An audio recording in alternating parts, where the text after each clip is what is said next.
Welcome to today's Experience training. We're talking about how to engage today, and the name of our training is Growth Without Growing Pains.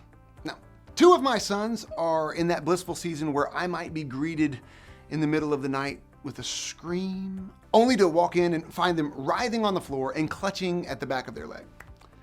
Where I'm from, we call that a Charlie horse, but anywhere, it's called growing pains. All right, it's something to look forward to for my two smallest kids. Growing pains are real for preteens and for businesses. The question is, how do you grow without compromising your momentum? In writing Experience, we turned to a company called Asana to help us really answer this question. You see, they employed and they empowered their facilities team. Specifically, they tasked the facilities team with the phrase, growth without growing pains. That's where we got this. Here's how they were going to grow without growing pains. Number one, they were going to minimize disruptions. How productive would you be today if you found out that upon entering the office, you were going to have to move everything out of your office on Tuesday of next week? Matter of fact, Tuesday morning at 10 o'clock, everything had to be out. Would you be focused? How about this one?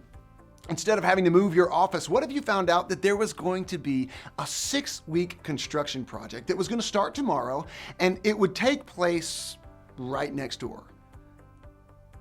The symphony of hammers and screwdrivers would be your constant companion. This didn't happen at Asana. You see, the facilities team committed to evening and weekend work, especially for the heavy construction projects. Did it cost more? In terms of hourly work, yeah. But imagine what they saved in terms of productivity. Their intellectual momentum was not compromised by the physical distractions of progress. Number two, Cafe Narwhal. Yeah, I said Cafe Narwhal. The facilities team at Asana was all about soliciting input and buy-in for the teams for whom they were creating an environment. A brainstorm board was installed to solicit input. Why would you assign some generic name to your in-house espresso bar or your conference rooms when you're surrounded by creatives? Welcome to Cafe Narwhal. Imagine the smiles on the faces of the employees every time they walk in to the cafe and hear that simple phrase. The facilities team understood the power of ownership and involvement in the process of creating an engaging atmosphere. The third thing, consistency.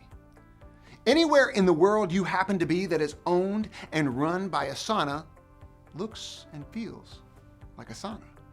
Whether you're in the home office in San Francisco, you're in Dublin, you're in New York, you're going to be welcomed and immersed by the familiar. Now, don't mistake familiar with boring. Asana used the same designer to lay out and furnish each office, and the same hand-lettered meeting room signs. They make the familiar look fabulous, trust me. And their people love it. Number four, flow. And I am totally having an HGTV flashback right now, but your floor plan matters when you're talking about creative people. Because one of the pillars of Asana's success is collaboration.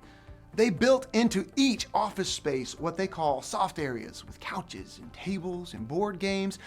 They built in common spaces where their team can enjoy being and innovating together. What would that look like for you? What would that look like to complement what's expected of your team in order to be able to get ahead? What is growth without growing pains? Physical progress that doesn't stall intellectual momentum. Creating an atmosphere that complements your very intentional culture. It's possible. It just involves a commitment. It's designed with style, and it's giving your team a space that they can be proud of and they can be inspired by. And it's doing so. It's growing without growing pains.